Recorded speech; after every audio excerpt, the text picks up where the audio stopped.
En 1957, una investigación policial en un tranquilo y apartado pueblo de Wisconsin destapó una serie de descubrimientos tan escalofriantes que aún hoy estremecen a quienes conocen la historia.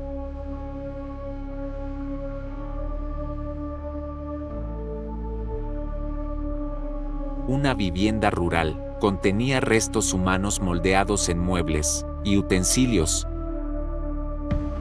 Esta casa se convirtió en un museo de horrores, donde cada objeto tenía un origen perturbador. No solo asesinaba a sus víctimas, sino que también desmembraba sus cuerpos y utilizaba sus partes para crear macabros trofeos y artículos domésticos.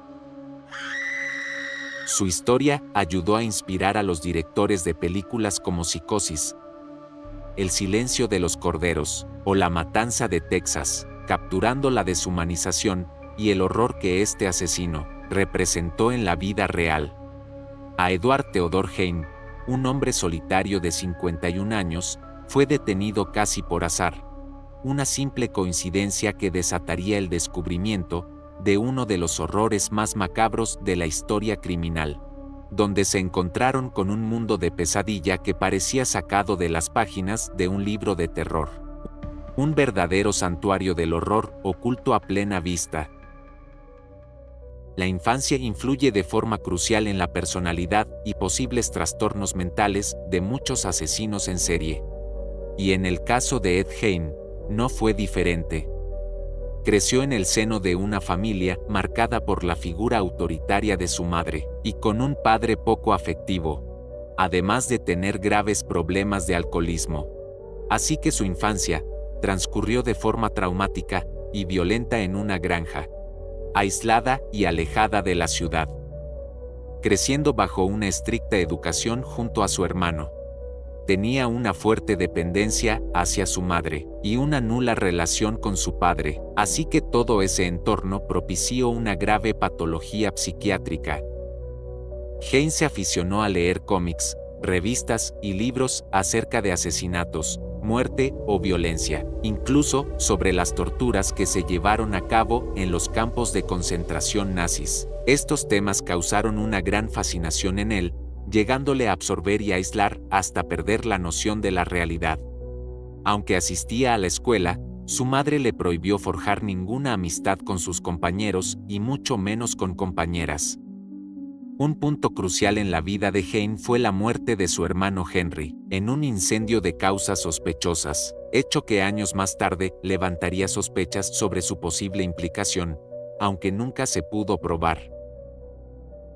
Al año siguiente, en 1945, también perdió a su madre, quedando completamente solo en la granja, solo y atrapado en recuerdos y obsesiones que pronto se transformaron en conductas cada vez más perturbadoras, y donde comenzaría a gestarse su macabra obsesión por los cuerpos sin vida. A partir de entonces, liberó sus impulsos más oscuros, sin su madre para controlarlo, solo quedaba su voz, persistente en su mente, juzgando cada acto. Primero se dedicó a profanar el cementerio local para hacerse con cuerpos con los que creaba decoraciones para su casa, todo ello gracias a las técnicas que había aprendido de su padre, que fue carnicero. Pero esto derivó en que diera su siguiente paso, el de secuestrar y asesinar. El 16 de noviembre de 1957, Ed Gein fue arrestado tras la misteriosa desaparición de Bernice Worden, la dueña de la ferretería local. La pista clave fue que él había sido el último cliente registrado antes de que ella se desvaneciera sin dejar rastro. Siguiendo ese hilo, la policía llegó a la granja de Hein, y lo que encontraron allí superó las peores pesadillas. Una escena aterradora que parecía sacada de una mente enferma, un escenario de horror inimaginable oculto tras una fachada rural. La policía de Wisconsin no podía creer los elementos que decoraban la caótica escena. La casa estaba decorada con restos humanos. Sus víctimas fueron descuartizadas y desolladas como animales, para la confección de tapicerías y ropa realizadas con su piel. con las que solía vestirse, o le servían de accesorios para su indumentaria. Los cráneos decoraban las paredes, máscaras con rostros humanos, vísceras como alimento, todos ellos fetiches claros de una mente perturbada. Y el cuerpo de la mujer fue hallado decapitado, colgado y desollado, de forma estremecedora. Ed Gein tenía todos los rasgos de ser clasificado como asesino visionario, que actúa mediante el dictado de alguien del más allá. En este caso, su madre fallecida aún seguía dirigiendo su vida y le obligaba a acabar con las mujeres impuras. El asesino fabricaba siniestros objetos, con fragmentos humanos como un cinturón con pezones, o sillas tapizadas con piel. Pero el caos de la planta baja contrastaba con la pulcritud del piso superior, donde estaba la habitación de su madre, cuyo cadáver seguía en la cama, pues Gein afirmaba haberla cuidado hasta su muerte. La prensa pasó a bautizarle con el apodo de El Carnicero de Plainfield. Acababan de destapar a un monstruo que estaba escondido, acusado de matar a varias mujeres, para crear objetos macabros con partes de sus cuerpos, y rendir culto a su madre fallecida. Los múltiples objetos y restos humanos fueron fotografiados y sumaban más de una decena de cuerpos diferentes. Su trabajo como taxidermista evocaba los macabros experimentos nazis.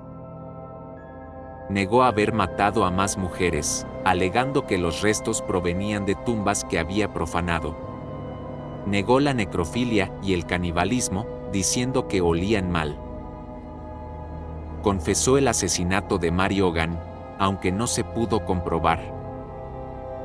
Solo se le pudieron atribuir 2 asesinatos, las 2 de la misma edad y con un parecido a la madre de Gein, cosa que resultó ser escalofriante. La policía encontró en la casa una de las máscaras elaborada con el rostro de una de las víctimas. Si bien estos fueron los únicos asesinatos confirmados, nunca descartaron la posibilidad de que hubieran más víctimas, especialmente considerando que había profanado varias tumbas en cementerios locales.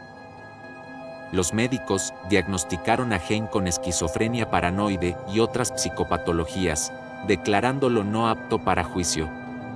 Tras pasar la Navidad en un hospital psiquiátrico, el 6 de enero de 1958 Gein escuchó impasible el testimonio de 3 psicólogos y fue internado indefinidamente en un manicomio estatal, donde paradójicamente demostraría siempre un comportamiento modélico, aunque nunca pudo ser liberado debido a que los psiquiatras mantuvieron siempre el diagnóstico de trastorno mental, considerándolo peligroso.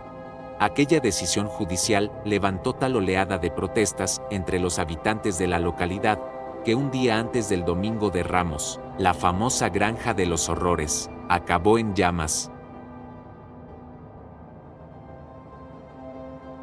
Gein murió en 1984, a los 77 años, en el Instituto Mental de Mendota, consumido por una insuficiencia respiratoria. Pero incluso en la muerte, no escapó del horror que lo definió. Fue enterrado en el cementerio de Plainfield, junto a su familia. En el mismo suelo maldito donde comenzó su historia de locura, muerte y profanación.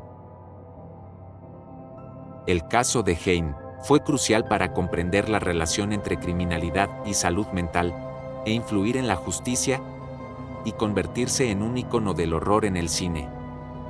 Su historia real impactó tanto que inspiró películas, libros y leyendas. Al final, su vida nos recuerda lo importante que es atender la salud mental y cómo a veces, la realidad puede ser más escalofriante que cualquier historia inventada.